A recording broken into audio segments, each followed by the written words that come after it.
Hello friends, welcome to my channel. Stay tune with Siddiq. ఈరోజు మేము మా టీంతో కలిసి 16 Carrier Midea 5 star inverter model air కండిషనర్స్ని ఇన్స్టాలేషన్ చేయడానికి లొకేషన్కి అయితే వచ్చేసాము. డెలివరీ ప్లేస్ నుండి ఇన్స్టాలేషన్ ప్లేస్కి, అంటే రూమ్స్లో ఏసీస్ ఇన్స్టాలేషన్ చేసే ప్లేస్కి యూనిట్స్ని అయితే తీసుకెళ్తున్నాము. ఆ తర్వాత ఇండోర్ యూనిట్ అన్బాక్సింగ్.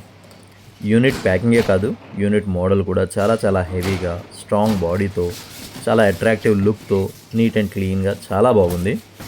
యూనిట్ మీద కంపెనీ యాప్కి సంబంధించిన క్యూఆర్ కోడ్ కూడా ఇవ్వడం జరిగింది. ఇండోర్ యూనిట్ బాక్సింగ్లో వచ్చిన ఐటమ్స్ ఏంటో చూద్దామండి. 3 meter power cable, screws and PVC grips, అలాగే ఇన్స్టాలేషన్ అండ్ సర్వీస్ మాన్యువల్ బుక్స్తో పాటు రిమోట్ కంట్రోలర్ కూడా ప్యాకింగ్లోనే ఉంది. యూనిట్లో ఏదైనా ప్రత్యేకత ఉంది అంటే అది ఎలుకలు, బల్లులు, ఉడతలు లాంటివి యూనిట్లోని పీసీబీ వద్దకు చేరకుండా ఉండేలా ప్యానల్ మొత్తం ప్యాక్డ్గా ఉంది. సో మనం పవర్ కేబుల్ని యూనిట్ దగ్గరికి తీసుకెళ్లాలన్నా కూడా చిన్న హోల్ని అయితే ఇవ్వడం జరిగింది. అది ఓపెన్ చేసి కేబుల్ని డైరెక్ట్గా కనెక్షన్ వద్దకు తీసుకెళ్లాల్సి ఉంటుంది. అలాగే యూనిట్కి రైట్ సైడ్లో ఎర్రర్ కోడ్స్కి సంబంధించిన లిస్ట్ అనేది ఇవ్వడం జరిగింది. నార్మల్గా ఫ్రంట్ సైడ్ ఉండే ఎయిర్ ఫిల్టర్స్ని యూనిట్కి టాప్లో ఇవ్వడం జరిగింది. ఇప్పుడు ఇన్స్టాలేషన్కి కావాల్సిన విధంగా యూనిట్ యొక్క పైప్స్ని బెండ్ చేసుకొని టేపింగ్ అయితే చేసుకున్నాము. టేపింగ్ చేయడం వలన వాటర్ స్వెట్టింగ్ రాకుండా ఉంటుంది. మనం అన్బాక్సింగ్ చేసిన యూనిట్ యొక్క ఎవాపరేటర్ కాయిల్ సేఫ్గా ఉందా లేదా తెలుసుకోవాలంటే ఇండోర్ యూనిట్ యొక్క డమ్మీస్ని ఓపెన్ చేస్తే మ్యానుఫ్యాక్చరింగ్ సమయంలో చెకింగ్ కోసం ఫిల్ చేసిన నైట్రోజన్ ప్రెషర్ అనేది బయటకు వస్తుంది. ఆ తర్వాత ప్లేస్మెంట్లో హోల్ మార్క్ చేసుకొని కోర్ హోల్ అయితే వేయడం జరిగింది. ఎటువంటి డిస్టర్బెన్స్ లేకుండా పర్ఫెక్ట్ హోల్ అయితే పడింది. Next step template marking and fixing. Level check చేసుకొని హోల్స్ని మార్క్ చేసుకోవడం. ఇన్స్టాలేషన్ కిట్లో వచ్చిన పీవీసీ గ్రిప్స్ని అండ్ స్క్రూస్ని ఉపయోగించి టెంప్లేట్ని అయితే ఫిక్స్ చేసేసాను.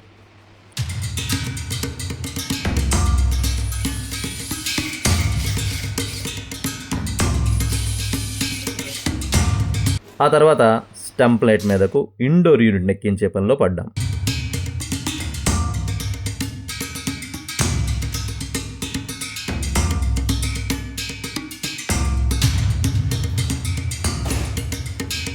ఇండోర్ సైడ్ జరగాల్సిన ఇన్సైడ్ వర్క్ అంతా కంప్లీట్ చేసుకొని అవుట్డోర్ యూనిట్ వద్ద అన్బాక్సింగ్ చేసుకునే పనిలో పడ్డాం. అవుట్డోర్ యూనిట్లో 3 meter copper kit with flare నట్స్తో ఉంది. అలాగే కండెన్సర్ కాయిల్కి ఎటువంటి డ్యామేజ్ జరగకుండా సేఫ్టీగా ఒక ప్యాడ్ని కూడా ఇవ్వడం జరిగింది.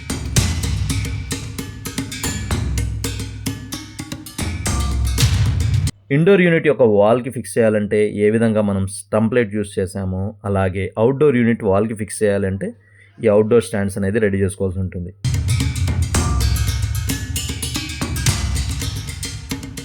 హోల్ టు హోల్ మెజర్మెంట్తో పాటు హైట్ అండ్ విడ్త్ కూడా చెక్ చేసుకోవాలి. ఎందుకంటే ఇన్స్టాలేషన్ ప్లేస్లో పిల్లర్స్ అండ్ బీమ్స్ ప్రాబ్లం రాకుండా జాగ్రత్త పడాలి అంటే ముందుగానే ఈ ప్లేస్మెంట్ని, ఈ మెజర్మెంట్స్ని 1-2 సార్లు మనం చెక్ చేసుకోవాల్సి ఉంటుంది.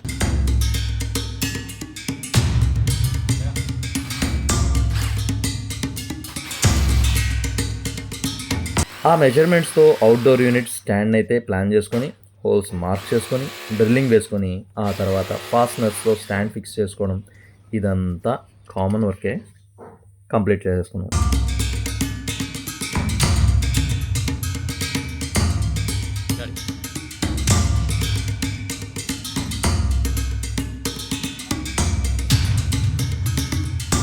పదహారు యూనిట్స్ ఇన్స్టాలేషన్ కాబట్టి బ్యాచెస్గా విడిపోయి కొందరు ఇండోర్స్ని ఫిక్స్ చేసుకోవడం, కొందరు స్టాండ్స్ని ఫిక్స్ చేసుకోవడం, మరికొందరు ఏసీ యొక్క హోల్స్ వేయడం, ఇలా వర్క్ అంతా డివైడ్ చేసుకొని స్పీడ్గా ముందుకు సాగాం.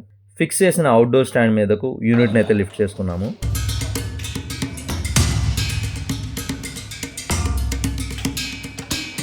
అవుట్డోర్ యూనిట్ స్టాండ్తో ఫిక్స్ అయ్యి ఉండే విధంగా బేస్ని నట్స్ అండ్ బోల్ట్స్తో ఫిక్స్ చేసుకున్నాము. Next step piping connection. Indoor unit యొక్క పైప్స్ పించ్ అవ్వకుండా ఉండేందుకు ఇన్నర్ స్వింగ్ని అయితే ఉపయోగించి పైప్స్ని అయితే బెండ్ చేసుకుంటున్నాం. సేమ్ అదేవిధంగా కాపర్ పైప్స్ని కూడా యూనిట్కి కనెక్ట్ అయ్యే విధంగా ఇన్నర్ బెండర్ సహాయంతో జాగ్రత్తగా indoor side and outdoor side 2 వైపులా సేమ్ ఇన్నర్ బెండర్ని ఉపయోగించి సెట్టింగ్ అయితే చేసుకున్నాము.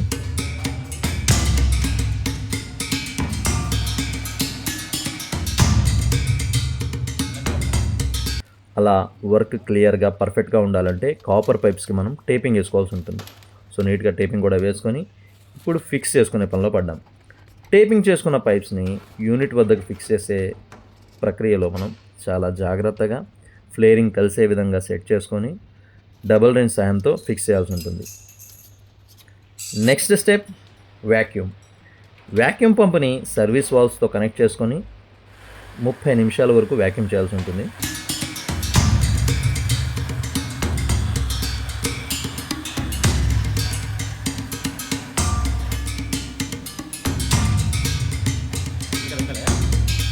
సో ఆ పని కూడా కంప్లీట్ చేసుకొని గ్యాస్ని రిలీజ్ చేసి లీక్ టెస్టింగ్ చేసి power connections and finishing work అలా జరిగిపోయింది.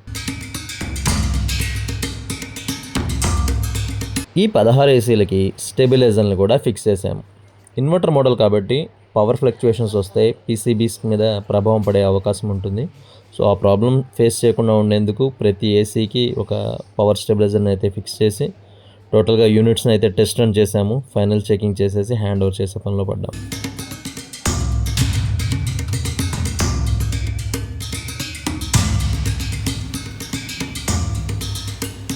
కస్టమర్ డ్రైన్ లైన్స్ని తర్వాత వేయించుకుంటానని చెప్పడంతో మేమైతే మా చెకింగ్కి ఇబ్బంది లేకుండా ఉండేందుకు ఒక బాటిల్ని అయితే పెట్టి టెస్ట్ కూడా చేసుకున్నాం, వాటర్ ఫ్లోర్ మీద పడకుండా ఉండే విధంగా. సో పని అయితే పర్ఫెక్ట్గా కంప్లీట్ అయింది. వీడియో నచ్చితే లైక్ చేయండి, కామెంట్ చేయండి, అలాగే మన ఛానల్కి కొత్తగా వస్తే సబ్స్క్రైబ్ చేసుకోండి. Thanks for watching. Stay tune for more videos. Next వీడియోతో మళ్ళీ కలుద్దాం.